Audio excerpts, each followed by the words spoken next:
nkwanirizaako ku Next Edition TV nenkwebaza okukola kyonna kyotuusaako engalo okola kya bbeeyi nnyo weebala okubanga mu mikutu gyonna Next Edition TV yogutadde ku mwanjo wate okola kya bbeeyi omwanji sato omutesite simulala nze muzzukulu wa Kyadodo Frank Kasiri era nga nze ngenda otambula nawe mpaka ku saa zigenda kuba 12 ez'akongezaako nnaku olwaleero nkweereza nsinziira mu kibuga Kampala kikulembera omuloodi Ssaalongo Erias Lukwago mu ggwanga Uganda erikulembera Pulezidenti Yoweri Kaguta Museveni lyengenda mu maaso n'okubanga nkuweererezaamu weebale kola bannyinaffe abawangalira emitala w'amayanja abali mu mawanga g'Abawalabu abali e Saudi abali mu Oman abali mu Jordan abali mu Kuwait kono gyaffe abawangalira Malaysia abawangalira e Dubai Turkey mwebale kubanga kwe muli nga mugoberera abawangalira mu mawanga g'Abazungu e Bungereza abali mu Denmark abali mu mawanga nga China abali mu North Korea South Korea mwebale kubanga ate mutumbudde tugenda tabula fenna ensonga za ggwanga lyonna mawulire kwetoolola nsi yonna wabula ng'otugenda kwatambulira mu ggwanga Uganda ensonga mpitirivu nnyo zibadde zigenda mu maaso n'okubanga zitambula wabula ng'ezimu kwezi zisinza okubanga zikwata akati ze z'omukulembeze w'ekibiina kya National Unity Platform atali mulala Ssentamu Kyagulanyi Bobi Wine ono ono gye vuddeko yabaddeko mu ggwanga lya London oba erya Bungereza mu kibuga ekikulu London gye yagenze mu maaso n'okubanga ate asinkanira bannayuganda bangi abawangalira mu nsi eyo naddala abawagizi be oluvannyuma lw'emyaka 10 beddu nga talinnya mu ggwanga eri kyono no kyaddira oluvannyuma lw'oluyimba lweyagenda mu maaso n'okubanga akuba nga luvumirira Ebisiyaga kale nno ne kimuviirako kakabasa akamite okubanga ate munnanga ono agobebwa mu nsi eya London obutaddayo mpaka ng'emyaka 10 nga giwedde oluvannyuma lw'akabanga akawanvu nga Bobi Wine takkirizibwa kulinnya mu nsi eyo kakati nno ebbanga bwe lyaweddeko kyategeerekese nti ono yazzemu nakkirizibwa okuddamu okulinnya mu ggwanga erya Bungereza abantu bangi gyo bagenze mu maaso n'okubanga bamwaniriza naddala bannayuganda era nabwe kityo bannamawulire n'emikutu gy'amawulire mu nsi eyo egibadde kimanyidde ddala nti Bobi Wine presidential candidate mu ggwanga erya Uganda eri omu ku opposition leaders abakyasinze okubeera abamaanyi mu nsi Uganda kale no bagenda mu maaso n'okubanga bamwaniriza yagenda nti owaye kakati tusaba ogende mu maaso n'okubanga oyogerako ko naffe bw'atyo Bobi Wine ng'ayogerako eri bannamawulire ebibuuzo byali bingi nnyo n'ebyokuddibwamu byali bingi nnyo wabula waliwo ku bimu ku byagenda mu maaso n'okubanga bimubuuzibwa ze zimu ku nsonga lwaki yali yagaanibwa wattu butereevu ng'alina okubategeeza nti ensonga zaali zeekuusa ku Bisiyaga nabwe gutyo ababukugu ne bannamawulire mu bitundu ebyo baalina okumubuuza kiki kyagenda okukikolera agenda kusigala ng'akyali ku kiri ekyali kyamuganya oba agenda kukukyusaamu jjukira nti oluvannyuma lw'emyaka 10 oyinza obutakitegeera Bobi Wine kikyabadde agenda mu maaso nakubanga ayitamu era oyinza obutategeera naki kyagenda mu maaso oba kyabadde agenda mu maaso nakubanga afiirwa mu kaseera ako nga tagenda mu ggwanga lya London jjukira nsi egamba enfunda eziwera nti ensi wano mu nsi ezimu kwezi ezisalawo ku ani anaabeera president mu mawanga agamu naddala ga Africa agakyakula you cannot mention 5 of them nga temuli ggwanga lya Bungereza nze kugamba enfunda eziwera nti bw'oyogera Omumerika ojja kwogera Omungereza bw'oyogera Omungereza ojja kwogera Omufalansa bw'otwogera Mufalansa ojja kwogera Omurussia oba gwe twandiise Omuchina kalaga amawanga gakola kinene nnyo mu kusalirawo naddala amawanga ga Africa agakyagenda mu maaso n'okubanga gakula jjukira wekijjidde nti nga kwaga amawanga nga Russia Omurussia ayinza obutaba direct oba ayinza obutawagira Bobi Wine oba opposition mu nsi nga Uganda Omumerika ayinza okubeera ng'ali ready kitegeeza Omumerika okubeera ng'ali ready aba alina okuba ng'awagirwa munywanyi we Omungereza nti Omumerika n'Omungereza tobaawula Mufalansa n'Omungereza n'oyinza obutabaawula kakati Bobi Wine abadde alakira kye twandiise Omungereza mu bigambo ebimu Bobi Wine byagenda maaso n'okubanga ddamu yalaga nga bw'ayinza okuba oba olya mu kaseera kano mwatalina buzibu n'abali ba Bisiyaga mu ngeri emu oba endala kubanga ng'omukulembeze alinawo okubeera nga protectinga ddembe lya buli muntu kale ng'asinziira mu nsi eya Bungereza yagenda mu maaso n'okubanga ekibuuzo kino akitaputa mu ngeri endala yagenda mu maaso n'okuloosa bannayuganda nti Bobi Wine yali agenze mu maaso n'okubanga abavaamu ng'ayingira oba olyawo nga wagira abali b'Ebisiyaga abasinga kye baali bagenda mu maaso kye baali bagenda mu maaso n'okubanga ate bawakanya kakati mu kukomawo wano mu ggwanga erya Uganda abantu bangi bagenda mu maaso n'okutandika okukyaakyala Bobi Wine nga bw'awagidde Ebisiyaga Bobi Wine nga bw'awagidde Ebisiyaga nabwe kityo ekintu ekyali ekizibu mu kaseera ako Bobi Wine okuvayoko ne defendinga ti abayinze nabadde kyentegeeza kirala nnyo nabadde ntegeeza kino bwe yakomyeko munda mu ggwanga erya Uganda yakubye oluyimba men and women oluyimba olwagenze maaso noba nga lutrendinga olwabaddemuko obubaka obwabadde bwoleka ddala nti omuntu omusajja yeetaaga mukyala era omukyala yeetaaga musajja, so si musajja kwetaaga musajja munne ate si mukazi kwetaaga mukazi munne. Oluyimba amawulire obubaka obwabaddemu bantu bannyo bayongedde okubanga balujajinga n'okulufuunula era nekyolekera ddala nti Bobi Wine kale musajja ddala omutuukirivu naddala atakkiriza mu nsonga za Bisiyaga newankubadde ng'ekyo kyabadde tekimala abalala ne bagamba nti lwaki bino yabyogerera wano mu ggwanga erya Uganda, lwaki tagenda mu maaso nakubanga abyogerera mu nsi ziri yeki, lwaki teyabitadde mu luzungu n'ensonga endala zadde nnyingi nnyo. Bobi Wine amangu ddala nga ka pressure kafuuse ka pressure obanga omuyaga gw'ebigambo guno gwongedde okufuuka okubanga gulanda yawaliriziddwa okubanga atuuza olukuŋŋaana lw'abannamawulire batudde ku kitebe kya National Unity Platform ekikulu mu bitundu by'e Kamwokya. Nabwe gutyo nayogerako eri bannamawulire mweyakangulidde ku ddoboozi nategeeza nga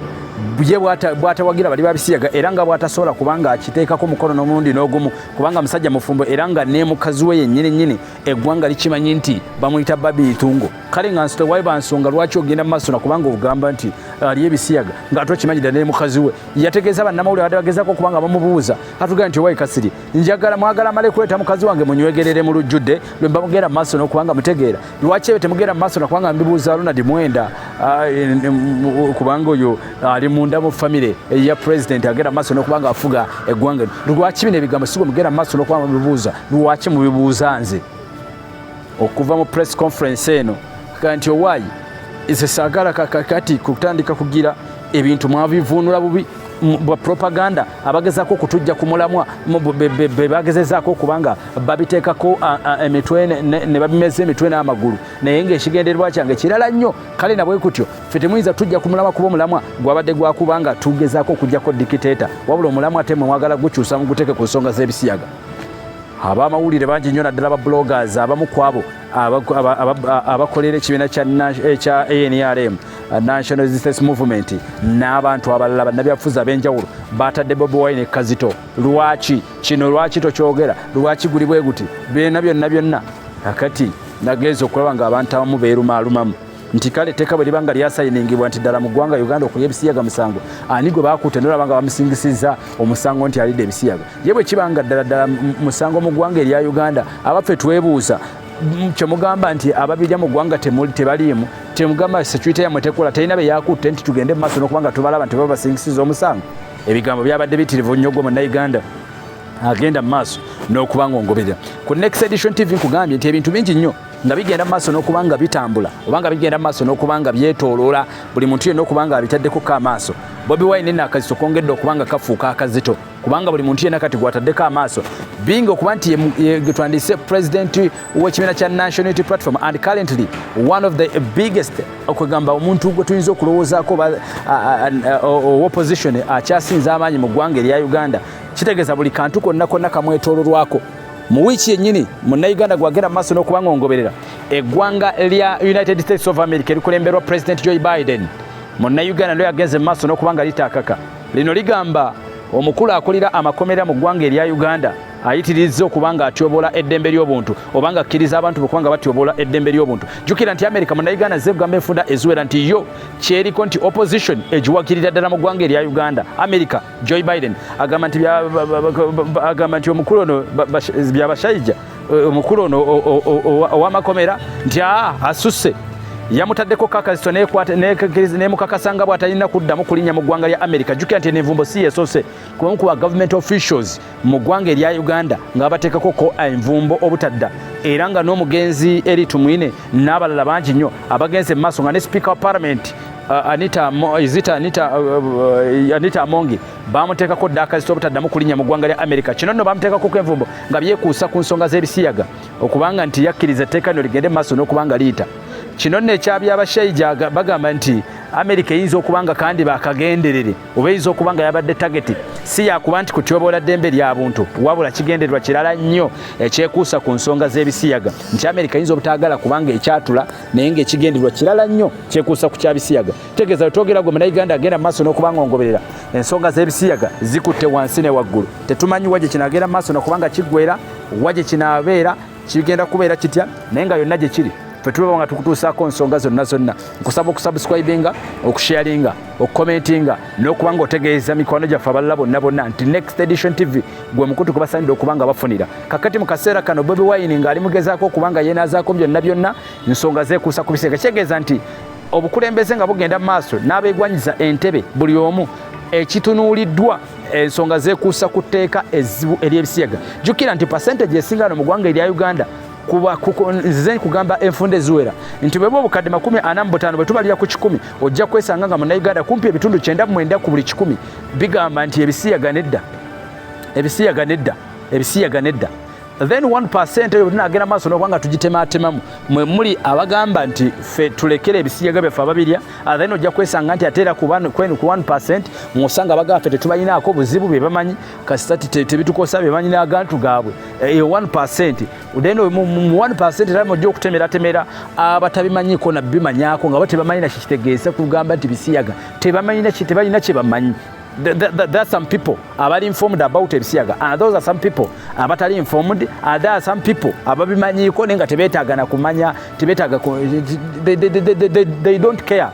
kuki ekikolebwayo. Kale n'ensonga endala mpitirivu nnyo byonna gye biri tujjagera maaso n'okubanga tubyetegereza naye nga LGBT eyongedde okulanda. Jjukira nti gye butuukiddwe olunaku olwaliro munnayuganda gwangoberera ng'amawanga g'abazungu omuli eggwanga nga America, omuli eggwanga nga Bungereza, omuli amawanga nga Canada nga gwe okulya Ebisiyaga eri si musango, era nga singa ogenda maaso n'okubanga weekubira enduulu nti bannange mu ggwanga bangobaganya olw'Ebisiyaga eryo likwaniriza bwaniriza amangu ddala nga gavumenti kyegyesayininga etteeka President Museveni nga kyajjasayininga etteeka erikugira abali b'Ebisiyaga munda mu ggwanga erya Uganda. America yabaayoko neetegeeza nti wanga bwetaddeoko visa eziwererako ddala eri bannayuganda abali mistreated ku nsonga z'Ebisiyaga. Mukye mu nsi yaffe tubalinaako buzibu n'ensonga endala mpitirivu nnyo. Kakati akazito kayitirivu nnyo simanyi kinaggwera naye nga babasajja bemalirivu nnyo okuplantinga kye baagala okuba nga bateeka mu Africa. I don't know why are they interested nnyo naddala mu continent eya Africa, but all in all gwe munnayuganda ngoberera kyonna kijagera maaso n'okuba nga kitegereka. Why are they so much interested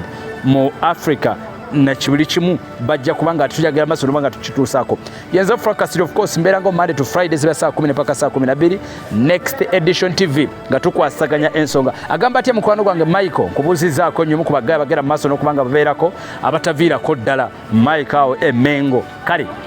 Next Edition TV mbasaba mubeerengako musubscribinge mutegeeze bannyinaffe abalala ne baganda baffe abalala nti gwe mukutu munzikirize mbaagaliza okusiba obulungi. Mukama Katonda abappe kye musinga okwagala. A very good evening.